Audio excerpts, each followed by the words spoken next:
your parents have every day for the rest of your life?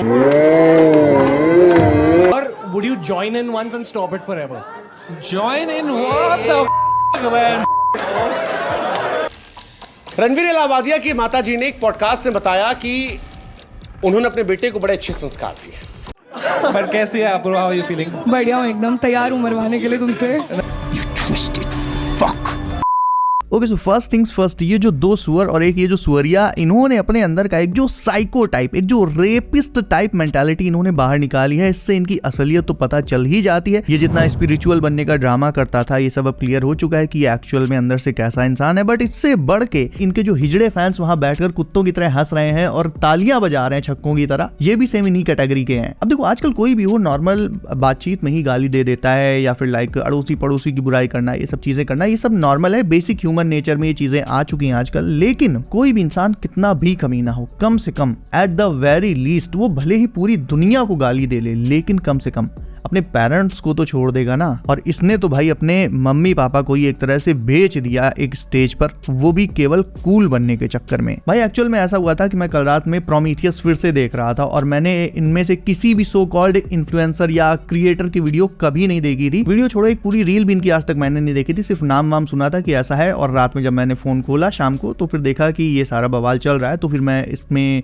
अंदर तक घुसा, इस पर मैंने रिसर्च करी और उससे बहुत सारी बातें निकलकर सामने आई। मुझे देखो पहले ही ये पता था कि ये जो रणवीर इलाहाबादिया है, ये बंदा है, इसने बहुत पहले एक स्टेटमेंट दिया था ऐसा कुछ कि बीफ खाना इसे बहुत पसंद है, बीफ इसे बहुत अच्छा लगता है। और बाद में कुछ टाइम पहले जो सनातन की एक वेव चली थी, अभी भी चल रही है, लेकिन कुछ टाइम पहले सनातन की स्पिरिचुअलिज्म की, अध्यात्म की एक जो वेव चल रही थी, जो अभी भी चल रही है, इसमें फिट होने के लिए इस बंदे ने गिरगिट की तरह अपना रंग बदला और ये अपने आप को बड़ा आध्यात्मिक दिखाने लगा। ये दिखाने लगा कि ये योगा करता है, तमाम जगहों पर घूमता है, इनर पीस की बातें करता है, अपने पॉडकास्ट में बड़े बड़े लाइक सो कॉल्ड स्पिरिचुअल लोगों को बुलाता है, उनकी बातें शेयर करता है। और तुम जब इसकी पॉडकास्ट देखोगे तो तुम्हें लगेगा कि ये बंदा मतलब सांसारिकता से बड़ा दूर है, ये इनर पीस में बिलीव करता है। लेकिन ये जो बीफ वाली बात मैंने बताई, मुझे तो इसी से पता चल गया था बहुत पहले कि ये भाई एक नंबर का दोगला है। और देखो, जो भी ट्रू नेचर होता है ह्यूमन का, इंसान का जो भी ट्रू नेचर होता है, वो उसे छिपाने की कितनी भी कोशिश करे, एक ना एक टाइम पर तो वो बाहर आ ही जाता है। तो भाई हिजड़े रैना के शो में जाने के लिए इसको खुद को डैंक दिखाना था, कूल दिखाना था। और टू बी ऑनेस्ट, उसके शो में सबके सब नंगे टाइप लोग ही आते हैं, तुम भी जानते हो, चाहे वो राखी सावंत हो, पुनीत जमादार हो या फिर ये मीठा हो। और ये सारे के सारे वहाँ स्टैंड अप के नाम पर क्या चूतिया फैलाते हैं, ये तुम सबको पता है। आपस में एक दूसरे को गाली देना, एक दूसरे के पेरेंट्स को उल्टा सीधा बोलना, उन्हें गाली देना, इन लोगों की कम्युनिटी में इस चीज को कॉमेडी कहा जाता है, या to be more accurate dark comedy. तो ये एक ऐसा शो है जिसमें जो आएगा उसे गाली गलौच, नीचता, ये सब दिखाना ही पड़ेगा। इनफैक्ट अब इस सो कॉल्ड शो में समय रैना और इसके साथ के जितने भी चूतिए हैं, सबका सिर्फ नंगा होना बाकी रह गया है, नंगा होकर नाचना बाकी रह गया है। बाकी इन्होंने सारी लिमिट्स ऑलरेडी क्रॉस कर दी हैं। और ये मैं नहीं बोल रहा हूँ, समय रैना ने खुद ये बात बोली है कि मेरे शो में अगर लाइव चल जाए तो ये चीज इंटरनेट को ब्रेक कर देगी। तो भाई शो में इलाहाबादिया ने कूल बनने के चक्कर में पेरेंट्स को लेकर ये सारी जो बातें बोली, नहीं ये चीज जब बोली तो इसके आसपास बैठे जितने भी थे सबके सब हंसने लगे, काफी इसे चीयर करने लगे। और चीयर करने के जोश जोश में फिर ये 2 कदम और आगे चला गया, इसने और भी कुछ वहां पर बातें बोली। तो भाई मैं इस पूरे वीडियो में एक केवल जेन्युइन क्वेश्चन रखना चाहूंगा इस कुत्ते के लिए। इस कुत्ते से मैं ये पूछना चाहूंगा कि तूने जिस कंटेस्टेंट को लेकर, उसके पेरेंट्स को लेकर ये चीज बोली है, या जिसे भी ये चीज बोली है उसके पेरेंट्स को लेकर ये बोला है इसने, राइट? तो अगर इसने पेरेंट्स को लेकर ये चीज बोली है तो क्या ये अपने पेरेंट्स पर भी ऐसी ही गंदी नजर, ऐसी ही उनके लिए भी ऐसी ही गंदी सोच नहीं रखता होगा? क्या इसकी गंदी नजर इसकी अपनी मदर पे नहीं जाती होगी? बहुत जेन्युइन, बहुत गहरा और बहुत सीरियस सवाल है मेरा। नजर तो देखो इसकी गंदी है ही, तभी इसने इतने सारे लोगों के सामने, और इसको पता है कि लाखों लोग वीडियो देखते हैं, फिर भी इसने कई सारे लोगों के सामने बैठकर बहुत कंफर्टेबल होकर ये चीज बोली और बड़ा हंस हंस के जैसे कोई बड़ी अच्छी बात बोल रहा हो, ऐसे इसने बोला। Parents have every day for the rest of your life. Ranveer भाई को और अपने पकड़ लीजिए तुरंत। Or would you join in once and stop it forever? Join in what the man? तो डेफिनेटली इसकी जो नजर है, मैं तो भाई ये कहना चाहूंगा कि इसकी अपनी जो मदर है वो खुद भी इससे सेफ नहीं होंगी। भाई इसने शो पर जब एक बंदे से ये तक कह दिया है कंटेस्टेंट से कि लाइक मैं तुझे 2 करोड़ दूंगा, विल यू सक माई, तो भाई ऐसी मेंटालिटी को रेपिस्ट मेंटालिटी कहना भी एक तरह से कम ही है। गिरे से गिरा हुआ आदमी हो, पूरी दुनिया को मैं कहता हूँ गलत नजरों से देखता हूँ, बट कम से कम यार वो अपने मम्मी पापा को तो छोड़ देगा ना।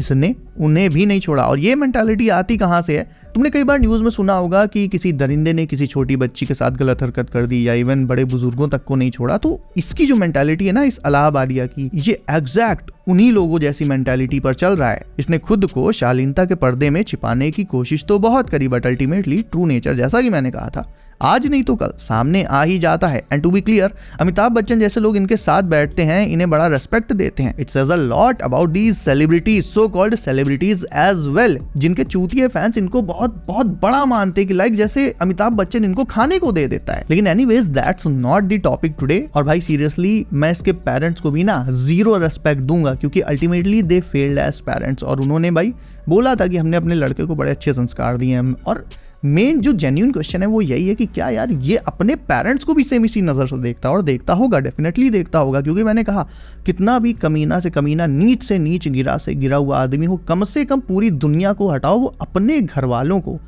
अपने पेरेंट्स को तो गंदी नजर से नहीं देखता ना, उनको तो बख्श देता है। तो भाई इनके पेरेंट्स ने सोसाइटी को एक साइको मेंटालिटी वाला फ्रीक दे दिया। अब इसके साथ ये लड़की, और भाई एक बात बता दूं, इसके पहले मैंने इस लड़की को ना कभी देखा है ना कभी सुना है। इतना पता है कि इसका द रिबल किड करके कुछ नाम है, रियल नेम ना मुझे पता है ना मुझे जानना है। इसने भी कूल बनने के चक्कर में बहुत अच्छी अच्छी बातें बोली और ये भी पेरेंट्स पर गई। तो भाई इसने भी शो पर एक बंदे से बोला कि तू जहां से पैदा हुआ है उसके बाद से कभी वो जगह देखी है? अब बताओ यार, आजकल तो छोटे बच्चों के हाथ में भी फोन होता है, वो भी सब चीजें सर्च करके देख लेते हैं, कितना एडवांस हो गए हैं बच्चे। इसका शो भी देखते होंगे, राइट? तो भाई तुम किड्स के मन में उनकी मेंटालिटी में क्या जहर घोल है, वो आगे चल के उनकी जो सोच होगी सोसाइटी के लिए, अपनी फैमिली के लिए, इवन अपने पेरेंट्स के लिए, वो कैसे बनेगी?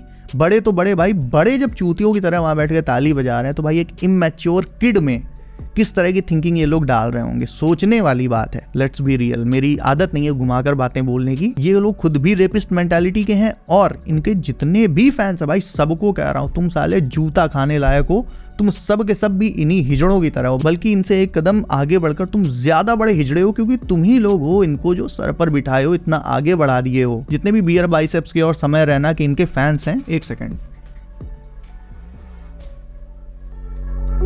तुम्हारे लिए है ये। और इतना सब कुछ होने के बाद भाई इसकी अपॉलॉजी देखो एक बार, ये कैसे माफी मांग रहा है। Comment wasn't just inappropriate, it wasn't even funny. Comedy is not my forte. I'm just here to say sorry. The podcast is watched by people of all ages. Don't want to be the kind of person that takes that responsibility lightly. I promise to just get better. I've asked the makers of the video to remove the insensitive sections from the video. And all I can say in the end is, I'm sorry. I hope you can forgive me as a human being. सड़ी के अब तो सच बोल दे। तो भाई किस चीज को लग रहा है कि ये एक जेन्युइन अपॉलॉजी है? ये सुअर स्क्रीन पर आकर I just want to apologise, मैं कॉन्टेक्स्ट एक्सप्लेन नहीं करूंगा ना कुछ और बोलूंगा, बस अपोलोजाइज करने आया हूं, मतलब साफ पता चल रहा है भाई इसने अपराध तो कर दिया है, लेकिन इसकी ट्विस्टेड सोच के चलते इसको कतई इस बात का भान नहीं है कि इसने कितना ज्यादा बोल दिया है या इसने क्या चीज बोल दी है लोगों के सामने। और इसको ये लगता है कि मैं भाई अभी भी बहुत ज्यादा कूल हूं, लोग मेरे जितने कूल नहीं है, इसलिए वो मेरी बात को गलत वे में ले रहे हैं और इसमें मेरी कोई गलती नहीं है। सो ये जो अपॉलॉजी है इसकी, ये मतलब लेस देन अ फॉर्मेलिटी है। फॉर्मेलिटी में भी एक बार आदमी एक झूठा दुख तो प्रकट करने की कोशिश करता है भाई। इसने तो अपनी अपॉलॉजी में वाह वाह वाह वाह करके साला भौंक के चला गया। तो मतलब समझ लो इसकी जो अपॉलॉजी है वो कितनी जेन्युइन और इसको अपनी करनी पर कितना गिल्ट ये फील कर रहा होगा, ये बात तुम इसकी अपॉलॉजी वीडियो देखकर ही समझ जाओगे। ना इसकी बॉडी लैंग्वेज में कोई रिग्रेट है, ना ही इसकी स्क्रिप्टेड अपॉलॉजी में कोई रिग्रेट है, कहीं कोई रिग्रेट नहीं है। This was less than a formality. हालांकि अब इसके शो के खिलाफ और इन लोगों के खिलाफ FIR वगैरह हो गई है, बट आई डोंट नो इनके भी लिंक भाई ऊपर तक होंगे। जब इतने बड़े बड़े मंत्री लोग, गवर्नमेंट के ऑफिशियल्स भाई इनकी पॉडकास्ट पर आ चुके हैं, तो डेफिनेटली लिंक्स तो होंगे ही होंगे। अब FIR क्या है कि भाई लोगों को दिखाने के लिए FIR कर दी गई कि हाँ एक्शन हो जाए, जेल में डाला जाए तो भाई बात अलग है। लेकिन अब ऐसे FIR हो गई, 4 दिन में मामला ठंडे बस्ते में चला जाएगा, फिर कौन यार याद रखेगा? वापस से दे विल बी बैक, क्योंकि हमेशा ऐसे ही होता आया है। समय रैना जिसके फादर देश के बहुत बड़े रिस्पेक्टेड पत्रकार माने जाते हैं, इन्हें बड़े सम्मान की नजरों से देखा जाता है, वो भी आगे आए और बताएं भाई कि अपने लड़के के कारनामों से उसके लाइव शो में पॉर्न कराने की इच्छा के बारे में उनका क्या कहना है। वो भी शो को ज्वाइन करना चाहेंगे? बताएं, आके आगे आए और बताएं भाई, इतने बड़े पत्रकार हैं, लोगों को इतनी शिक्षा देते हैं हैं। ये सारे वही लोग हैं जो जब किसी लड़की का ब्रूटल रेप हो जाता है तो कैंडल लेकर चिल्लाने लगते हैं और बोलते हैं आज हमारा समाज कहाँ जा रहा है। लोगों में, लड़कों में इतनी घटिया सोच, इतनी जानवरों वाली सोच आखिर आ कहाँ से रही है? जो कुत्ते बेटे तुमने पैदा किए ना, उनके शो से आ रही है। ये रहा तुम्हारा जवाब, यहाँ से ये सोच आ रही है। हर एक बिगर इंसिडेंट, चाहे वो अच्छा हो या बुरा, वो एक छोटी सी चिंगारी से शुरू होता है और सोच अगर एक बार खराब हो गई तो वो जिंदगी भर खराब रहती है। तो समय रहना तो देखो है ही कुत्ता, वो स्टार्टिंग से ही मतलब एक तरह से नंगा ही रहा है। उसने जितना भी फेम पाया है वो सब नंगेपन के दम पर पाया है। ऐसा तुम पैसा और फेम कमा कर भाई कहाँ तक चले जाओगे कि लोग तुम्हें देखें, तुम्हारे पेरेंट्स को देखें और मुंह पे थूक कर चले जाएं भाई? ऐसा पैसा किस काम का? एंड आई थिंक कि their parents are still comfortable with all of them because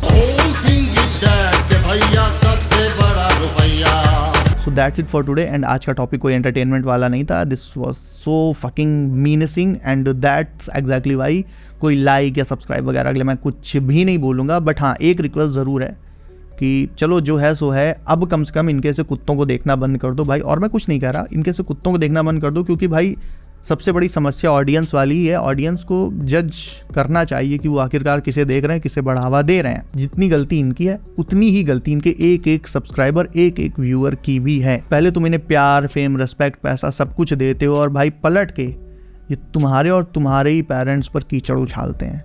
so मेरा नाम है Himanshu and as always I will see you in next one.